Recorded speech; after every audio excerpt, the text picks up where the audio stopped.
What's going on, guys?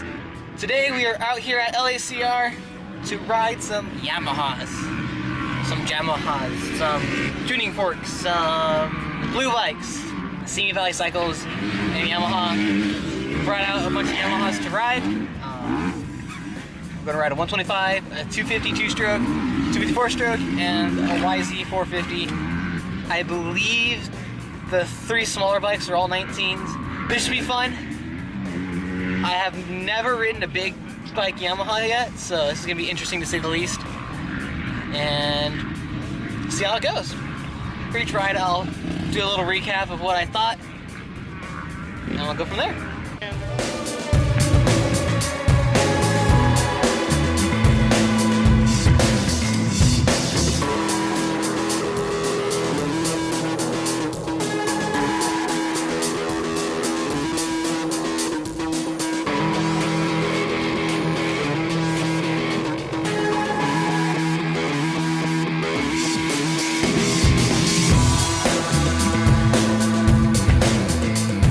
So I was debating on how I wanted to do this, which bike to do first. So I think what we'll do is we'll go from the smallest to biggest. That means we're starting with the YZ 125.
So yeah, 2019. For the most part, it's the same bike as it was before. Still a lot of fun. I was really comfortable on it. Power is there the whole way through the power range. It didn't bog like my 125 does. So it was just really nice and crisp. All I had to do is get a little clutch and go no problem. A lot of fun. The rear brakes were a little, I think under braking is a little touchy, I want to say. Like, I go into the corner and the back end would kind of step out a little bit as I went into the corner. It could be because the track was a little slick there, but it happened a couple of different times. Everywhere else is relatively good. The suspension was pretty good. I had no issues with any of that. Just the ergonomics would have to fix a little bit for me. It wasn't bad, but it was kind of just different. From what I'm used to, at least, it was kind of get adjust to it. There's adjust the shift lever, and that's like for for all the bikes that I do, I would have to adjust the shift lever with a lot of that stuff. I did stall it with the back brake coming out one of the corners. Just got on it really hard, gave it a bunch of throttle, came around the corner, and I don't know how I got on the back brake, but I just kind of either missed a foot or something like that and wasn't adjusted where I needed it to be, so I hit the back brake on accident and stalled the bike. Bump started, fired up, kept going. Still a pretty good fun bike. It was way better than my 125. That being a 19 makes sense. You know, it's got good suspension, it's got good brakes, everything's, you know, like it should be. So YZ125, great bike. Kind of makes me wish Honda would make two strokes again, but it is what it is. So if we're going in order from size, smallest to biggest, next bike was the YZ250.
This bike, I don't know, this bike was a little different.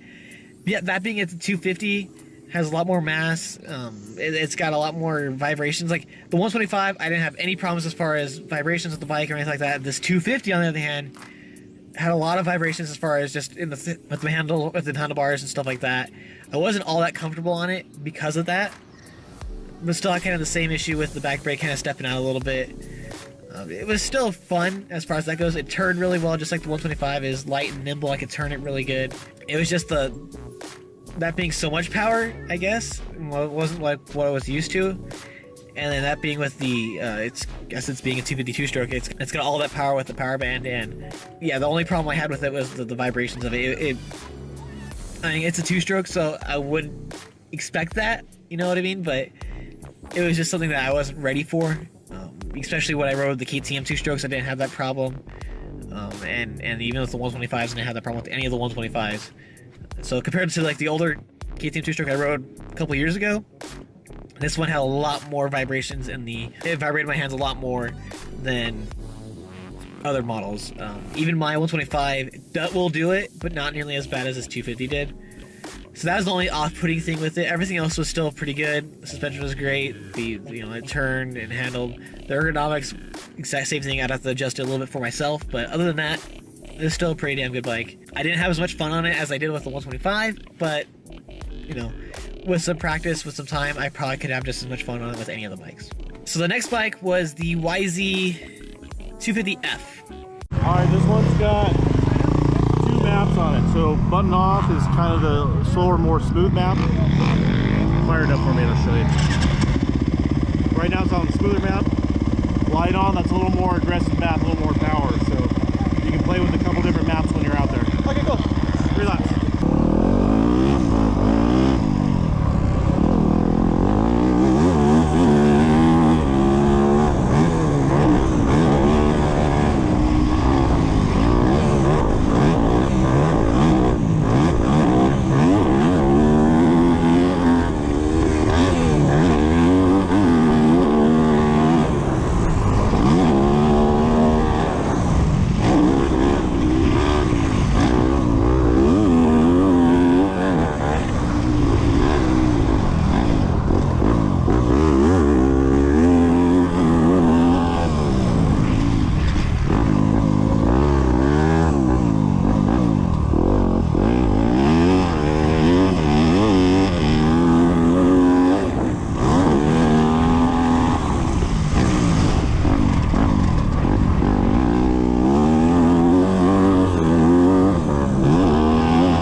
new model 2019. That bike was probably the most fun I had on any of the bikes. It had plenty of power all the way through the range. I can go into the corner and just lay it in the corner and just rip around the corner, no problem. The only thing I had to do a little bit was be mindful that it was a 250 and I had to kind of rev it a little more than I normally would with my bike or with a 450, so I just had to be mindful of that, and I had no problem with anything. The thing railed, the way the seat is, I actually like the way their seats are with the backwards induction down the front for the intake, and the fuel cap underneath the seat. I actually like that a lot. It made it really nice to slide all the way up on the tank to turn, and that's probably why I was able to turn a lot better on it. The suspension was great. The brakes and handling is a great bike. Handling was amazing. Way better than my bike. Is a lot more lighter than my bike too, so I mean there's that. And I was able to just lay it in the corner, no problem. And it was a ton of fun to ride. Yeah, so 19 YZ250. I don't remember how Mario's 18 CRF 250 was as far as being able to lay in the corner. I'd have to ride them back to back to get, you know, a really good view of which one. But as far as just riding it for the one time we did it, we only did 3 laps on any of the bikes. So for those 3 laps though, it was a blast. And it's a great bike for 19. I think it's a little better than the 18s it is. The plastics and all that, just the way it felt ergonomically on the seat in that area was no problem with me. It's a little bit wider than some of the other bikes as far as, because with the air filter and the airbox being up top and the gas tank being underneath your seat. And maybe because the gas tank's lower and it's got a little more lower center of gravity as far as that goes, it might have been different. Just comparing it to my bike, it turned so much better, and it was a lot more fun to just kind of go in the corner, just rail in the corner. And the brakes, actually, I had no problem with any of the brakes on that one. That was the first bike I rode, and I had no problem with any of the brakes, so it was a great bike, and I'm surprised with it, and I was really happy to get to ride that one. So the last bike on the list would be the YZ450F.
This one, I believe, it might have been a 19, but the 18 and 19s were pretty much the same.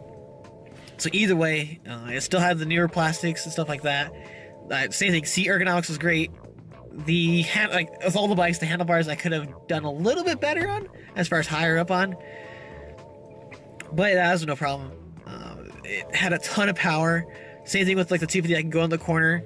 This one is a little bit more, like I had to be a little more hesitant with it because I was a little more hesitant with it because it had so much more power. So I can go in the corner and just kind of still lean it over pretty good. But it has so much more power, so I just get on the power so much and then it would almost rip me off the seat.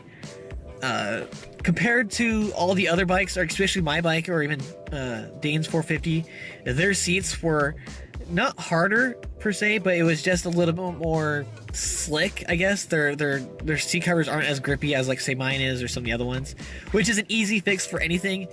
Just swap out the seat cover, good to go, no problem there. So sitting with everything else, the ergonomics on it, it's a little bit different. All I need to do is just that. Sitting with the shifter. This one has a little bit more touchy on the brakes, I want to say. Like the same thing going to some of the corners, I can go into it hard, but maybe because I was using the back brake a little more than I needed to be, it would just kind of step out a little bit, and I wasn't ready for that, and it just kind of caught me off guard a little bit. And I adapted and got used to it. This is everything with everything else. The suspension's great. I'm right about in the weight range that it needs to be for most stock suspensions. So as far as that goes, it wasn't a problem with me. I had no problem with any of the bikes with their suspension. This one just had a ton of power. Like with all bikes, I've always been adamant about saying that all bikes, regardless of brand, manufacturer, all new bikes off the showroom for the most part, for the average person, are great bikes. You can take an average person, give them on a Honda or give them on the Yamaha. Yeah, there's a few things one person might like more than the other, stuff like that. Little things that you can easily change to adapt and suit each person, each rider. So but you can get a fast guy, put him on this bike, and average guy on this bike, and then swap. The fast guy's always gonna be better. It's a lot of it's about just being able to adapt and being the rider, just being comfortable on the bike and making it suit yourself. All bikes are gonna be great off the bat. For me, it's a matter of just getting seat time on a bike like that and getting used to it to really be able to ride it like I need to be. Because then I jumped on my bike, which I'm used to, and as I'll rip it, just no problem. Actually, I think I was doing about the same lap time on all the bikes on that vet track, and jump onto my bike, I was probably doing just about the same lap time on my bike too. So as far as me being able to ride them, it is what it is. The 125 was a lot easier to ride than like mine, and the 250 was a little harder. So they're all great bikes, honestly. To be fair, if I go jump on a KTM, it's gonna have the same thing. I'm gonna have just as much fun on a KTM as I'm on a Yamaha and as I'm on a Honda, and so on and so forth. So I mean, should you go out and buy a Yamaha? If you want to. I mean, they're nice, they're fun. I did like the electric start on both the Yamaha, on both the 4-strokes. Electric start was so nice. Of course, the two strokes were still carbureted, but it is what it is. What do you expect for a 2-stroke? Unless it's a KTM where it's TPI injected, whatever. But that's a whole different story. But yeah, still fun stuff. I'm glad I went out there and did it. I'm glad I got to test it. Hopefully you guys liked this video. If you did, hit the like button. If you guys want to follow along and see all my other videos, hit that subscribe button. And as always, I will see you guys in the next one.